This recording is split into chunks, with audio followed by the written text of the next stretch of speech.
शिमला के जंगल में टुनटुनी चिड़िया अपने दो बच्चों के साथ रहती थी। उसका बेटा गोलू अभी बहुत छोटा था। टुनटुनी का पति कालू को वो सब्जी बेचा करता था। एक बार वो सब्जी बेचने के लिए शहर गया हुआ था। घर में टुनटुनी और बच्चे अकेले थे। अचानक जोरदार बारिश शुरू हो जाती है। देखो ना माँ, अपना घर कई जगह से टपक रहा है। हमारा घर कब पक्का बनेगा माँ?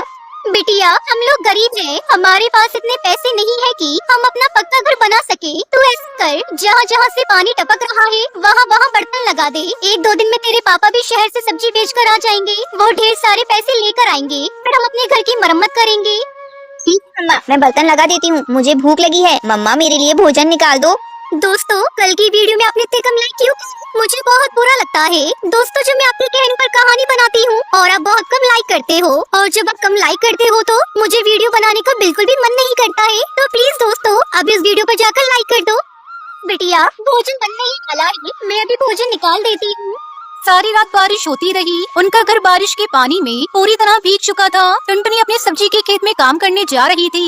मैं खेत पर काम करने जा रही हूँ, तो गोलू का ध्यान रखना।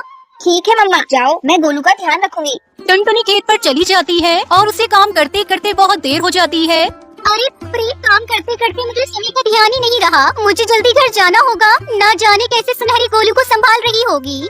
तभी वो देखती है कि सुनहरी उड़ती उसके पास आ रही थी और वो रो रही थी। मम्मा जल्दी घर चलो। अरे क्या हो गया? तू इतनी घबराई हुई क्यों है? और गोलू कहाँ है? अपना घर टूट गया। क्या घर टूट गया? जिसका डर था वही हुआ। लेकिन गोलू है, वो तो ठीक है ना बेटा? हाँ माँ, गोलू ठीक है। मैं उसे गौरी काकी के पास छोड़कर आई हूँ। ऊपर वाले तेरा लाख लाख धन्यवाद, आपने मेरे बच्चों की रक्षा की। टुनटुनी अपनी बेटी के साथ घर आती है। गौरी बहन, आप तो देख ही रही हो, मेरा घर पूरी तरह से टूट चुका है। आप अपने घर में कुछ दिनों के लिए हमें रहने की थोड़ी जगह दे दो। जैसे ही हमारा घर बन जाएगा, हम यहाँ से चले जाएंगे। अरे रे रे रे, मैंने तेरे बेटे को क्या थोड़ी देर संभाल लिया? तू तो मेरे गले ही पड़ गई। मेरे में इतनी जगह नहीं कि मैं तुझे रख सकूं। जाओ, कहीं और जाओ। टुनटुनी अपने बच्चों के साथ खुले आसमान के नीचे बैठी रहती है और अपने पति का इंतजार करने लगती है। अगली सुबह कालू को वह घर वापस आता है। टुनटुनी, तुम लोग यहाँ क्यों बैठी हो? सब ठीक तो है? कुछ भी ठीक नहीं है जी। अपना घर बारिश में टूट गया। कोई भी हमें अपने घर में रखने को तैयार नहीं। अब हम कहाँ रहेंगे? अरे पुगली, मैं आ गया हूँ ना, तू चिंता क्यों करती है? मैं अभी तो ताराम के पास जाता हूँ और उससे अपना लकड़ी का मजबूत घर तैयार करवाता हूँ। फिर हमें कोई परेशानी नहीं। और तुझे पता है, इस बार सब्जी बेचकर अच्छी कमाई हुई है। जल्दी ही टुनटुनी का लकड़ी का घर बनकर तैयार हो जाता है और पूरे परिवार खुशी खुशी लकड़ी के घर में रहने लगते हैं। सुंदरवन जंगल की मुखिया टूनी चिड़िया अपनी बेटी टुनटुनी चिड़िया से बहुत परेशान रहती थी। टुनटुनी चिड़िया अपनी माँ के साथ किसी भी काम में हाथ नहीं बटाती थी। बस सारा दिन इधर उधर दोस्तों के साथ घूमते रहना और खाली समय मिले तो सोते रहना। टूनी चिड़िया को इसी बात की चिंता रहती थी कि टुनटुनी चिड़िया पर कभी जंगल को संभालने की जिम्मेदारी आई तो वो कैसे जिम्मेदारी को संभाल पाएगी। इसलिए एक दिन, टुनटुनी, तू कब तक इस तरह घूमती रहेगी? तेरी उम्र की चिड़ियाएं शहर के जंगल जाकर पढ़ाई लिखाई कर रही हैं, या फिर अपने पिता के साथ जंगल की पंचायतों में बैठी है। पर तुझे मैं कह कहकर थक गई हूँ। तू भी कुछ काम कर लिया कर। पर तेरे तो कान में जू तक नहीं रेंगती। मैंने फैसला किया है, अब तुम जंगल में तभी आओगी जब कुछ काम धंधा सीख जाओगी।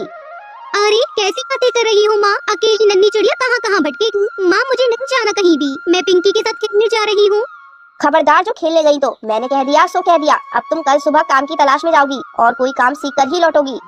टूनी चिड़िया ने जबरदस्ती टुनटुनी को काम ढूंढने भेज दिया ताकि वह जिम्मेदार चिड़िया बनकर आ सके। टुनटुनी चिड़िया काम की तलाश में निकल तो पड़ी, पर उसका मन बिल्कुल नहीं था। थोड़ी दूर जाने पर उसे पेड़ के नीचे साध्वी चील बैठी हुई दिखाई दी। टुनटुनी चिड़िया ने देखा कि एक काला नाग साध्वी चील को डसने वाला है। टुनटुनी ने कुछ भी देरी न करते हुए झट से सांप उठाया और एक और फेंक दिया। शोर से साध्वी चील की तपस्या टूट गई। उन्होंने नाग को जंगल की तरफ भागते देखा। धन्यवाद बेटी, तुमने आज मेरी जान बचा ली। आओ मेरी कुटिया में चलो, वहाँ चलकर बात करते हैं। साध्वी जी, आपकी कुटिया तो बहुत सुंदर है। ये तो लकड़ी से बनी हुई है। बेटा, ये लकड़ी की कुटिया मैंने खुद बनाई है। लकड़ी को जोड़ जोड़ कर बहुत मेहनत से मैंने इसे तैयार किया है। साध्वी जी, क्या मैं कुछ दिन यहाँ आपके पास रह सकती हूँ? हाँ हाँ बेटी, बिल्कुल रह सकती हो। टुनटुनी चिड़िया साध्वी चील के साथ ही रहने लगी और उनकी बहुत सेवा करने लगी। वहाँ पर टुनटुनी चिड़िया ने लकड़ी से घोंसले बनाना सीखा। एक दिन साध्वी टुनटुनी से बोली, टुनटुनी बेटी, मुझे यहाँ से दूसरे जंगल जाना है। अब तुम्हारा भी अपने जंगल लौटने का निश्चित समय आ गया है। पर साध्वी चील, मुझे तो मेरी माँ ने कहा था जब तक मैं कोई काम नहीं ढूंढ लेती तब तक मैं घोंसले में वापस नहीं जा सकती। काम तो तुमने सीख लिया बेटी। तुमने लकड़ी के घर बनाना सीखा है, वो भी बहुत मेहनत का काम है। अब तुम अपने जंगल जाना और वहाँ पर तुम जल्दी ही लकड़ी के घर बनाना शुरू कर देना। बस ये तुम्हारा काम है। एक दिन ये लकड़ी के घर तुम्हारे बहुत काम आएंगे। टुनटुनी चिड़िया साध्वी से विदा लेकर वापस जंगल पहुंच जाती है और अगले दिन लकड़ी और बांस मंगवाकर पूरे जंगल में लकड़ी के घर बनाना शुरू कर देती है। पता नहीं इस चिड़िया को मैंने काम धंधा ढूंढने भेजा था, पर ये तो लकड़ी के घर बनाने में लग गई है। देखने में घर कितने सुंदर और मजबूत है, पर ये घर किस काम के? यहाँ कौन रहेगा? है जंगल में सबके अपने अपने घोंसले बने हुए हैं और ये फिजूल की मेहनत कर रही है। टुनटुनी चिड़िया कुछ ही दिनों में पूरे जंगल में जगह जगह लकड़ी के घर बना लेती है। मानसून आ चुका था और सुंदरवन जंगल में कई दिनों से मूसलाधार बारिश हो रही थी। एक शाम पानी का बहाव तेज हो गया, जिससे सुंदरवन जंगल के पास वाली नदी में पानी का स्तर ऊपर तक आ गया, जिस वजह से सुंदरवन जंगल के पक्षी हाहाकार मचाने लगे। तभी उन्हें जंगल में बने लकड़ी के घर दिखाई दिए, जो काफी ऊंचे बने हुए थे और उनके घरों की छत तक बाढ़ का पानी नहीं आया था। पूरे जंगल के पक्षी बाढ़ से बचने के लिए टुनटुनी के द्वारा बनाए गए लकड़ी के घर में पहुँचे। टूनी चिड़िया भी अपनी बेटी टुनटुनी के साथ उसी लकड़ी के घर में पहुंचती है। माँ, मुझे साध्वी ने बोला था कि वक्त आने पर ये लकड़ी के घर बहुत काम आएंगे और आज हमारा पूरा जंगल बाढ़ की चपेट में आ गया है, पर ये बांस और लकड़ी के बने घर नहीं डूबे। हाँ टुनटुनी बेटी, तूने तो सचमुच अपने जंगल के पक्षियों के लिए जो किया है वो मैं भी नहीं कर सकती। मुझे तुझ पर गर्व है मेरी बच्ची। कई दिनों तक जंगल के पक्षी आराम से लकड़ी के बने घर में रहते हैं। फिर सब कुछ ठीक हो गया। पक्षियों ने टुनटुनी चिड़िया की बहुत तारीफ की। टूनी जी, आपका बेटा तो बहुत होनहार है। ये लकड़ी के घर बनाकर उसने सचमुच जंगल को सुरक्षित कर दिया। भला हो साध्वी चील का, जिन्होंने मेरी बच्ची टूनी को इतनी मेहनती बनाने में मदद की। आप सही कह रही हो माँ। अब टुनटुनी चिड़िया के द्वारा बनाए गए लकड़ी के घर दूर दूर तक मशहूर हो गए। बहुत से जंगल के मुखिया अपने जंगल में लकड़ी के घर बनवाने लगे। अब टूनी चिड़िया अपनी बेटी टुनटुनी चिड़िया से बहुत खुश थी। वो फिर खुशी खुशी अपनी बेटी के साथ रहने लगती है।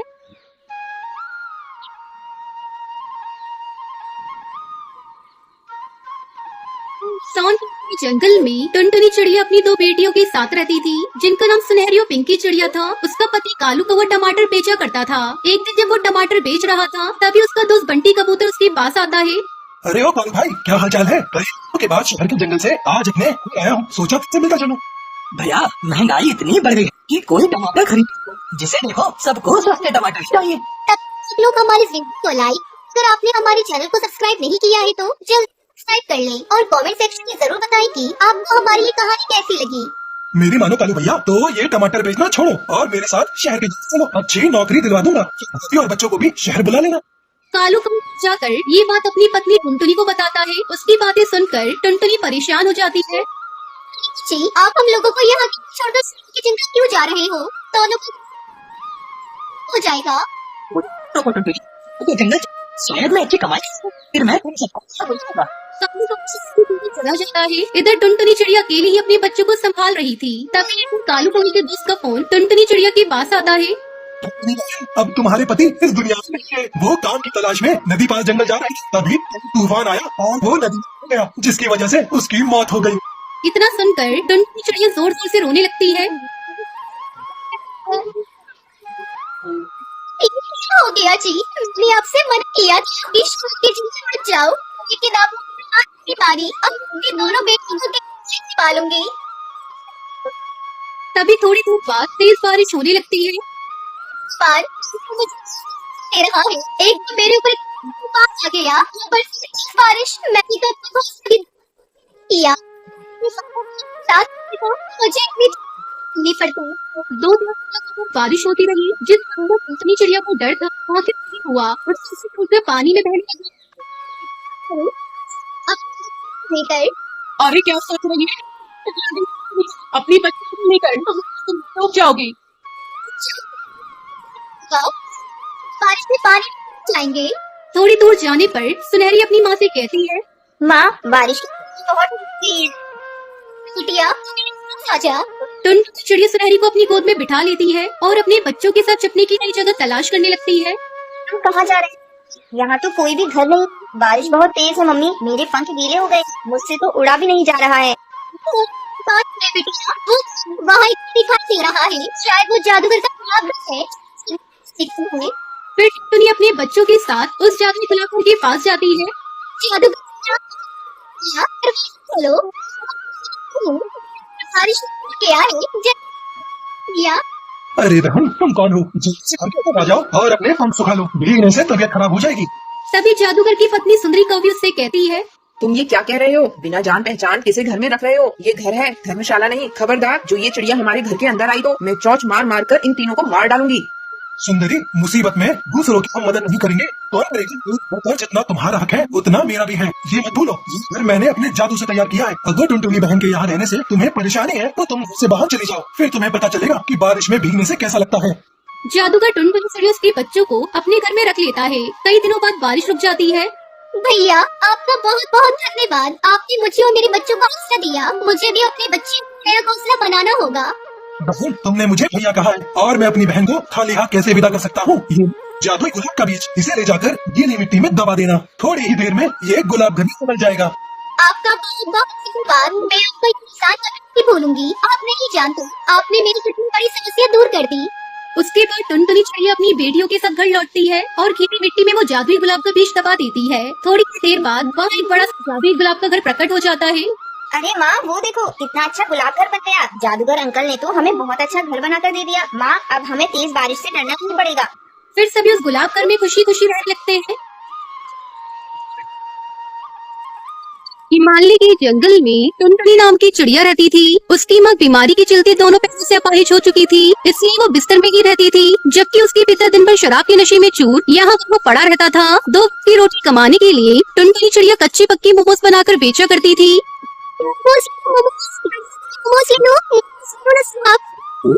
जरा देखो, ये क्या, ये कैसे अजीब से मोमोज है? कुछ खास नहीं है, ये लो 5 रुपए रखो। लेकिन अब ये तो 10 रुपए की प्लेट है। जा जा, जैसी इनकी शक्ल और स्वाद है ना, उससे तो इसके 5 रुपए ही बनते हैं। ये बनाई कच्ची और मोमोज देखकर थे। कुछ दिन भर में 1-2 ग्राहक पक्षी ही उसके पास आते थे, लेकिन बेचारी टुनटुनी आखिर करती भी क्या। एक तो इतनी छोटी और ऊपर से उसे ठीक से मोमोज बनाने ही नहीं आते थे। शाम को टुनटुनी टोकरी उठाए घर आ गई। आ गई मेरी बच्ची। माँ, बेटी, जो कमाई हुई है उससे थोड़ा राशन पानी ले आ, घर में कुछ भी खाने को नहीं है। रखे हुए हैं। ठीक है माँ, मैं कुछ अनाज ले आती हूँ। कहाँ जा रही है? ला, ये पैसे मुझे दे, मेरी दारू खत्म हो गई है, मुझे वो लेने जाना है। बाबा, राशन है, कुछ भी, अगर राशन नहीं तो करना पड़ेगा। ना तो सो जा, कौन सा भूख से मर जाएगी तू, और मर भी गई तो मुझे क्या, तू चिड़िया ही, मुझे क्या फर्क पड़ता है। टुनटुनी चिड़िया के पिता कालू कोयलस्की को पिटाई की और उसके पैसे छीनकर चला गया और अपने दोस्तों के साथ दारू पीने लगा। तो वही माँ और बेटी रोते हुए भूखे पेट ही सो गए। लेकिन आधी रात को अचानक टुनटुनी चिड़िया की माँ टूनू चिड़िया का पेट दुखने लगा। मेरा पेट। टुनटुनी चिड़िया जल्दी से उठते हुए अपने पापा को ढूंढने गई, लेकिन जब तक लौटी देर हो चुकी थी। टुनटुनी चिड़िया सदा के लिए सो चुकी थी और उसके बगल में उसकी पैदा हुई बेटी लेटी हुई थी।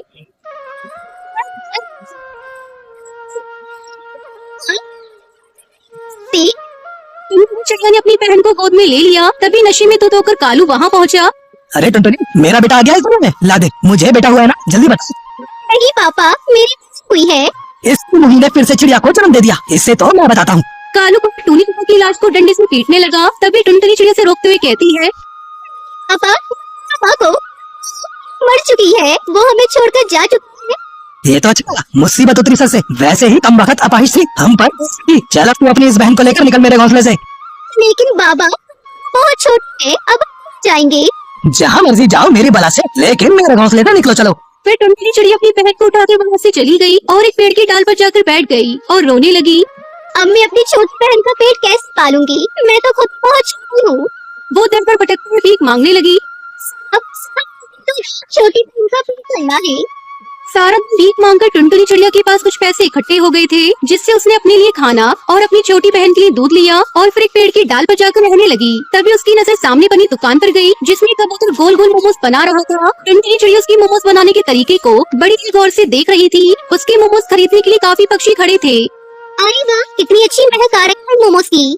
तभी जोरों की बारिश होने लगी। रात भर बारिश होती रही। टुनटुनी चिड़िया रात भर अपनी बहन को सीने से लगाए उस पेड़ की डाल पर बैठी रही। अगली सुबह वो पास के ही जंगल में भटक रही थी। तभी उसकी नजर एक पेड़ पर लगी छोटी छोटी प्याज पर गई। फिर उसके दिमाग में ख्याल आया, अगर मैं इन प्याज को कद्दूकस करके मोमोज में इनका मसाला भर के बेचूं तो ये मोमोज बहुत स्वादिष्ट हो जाएंगे। वैसे भी जब माँ प्याज की सब्जी बनाती थी वो कितनी स्वादिष्ट होती थी।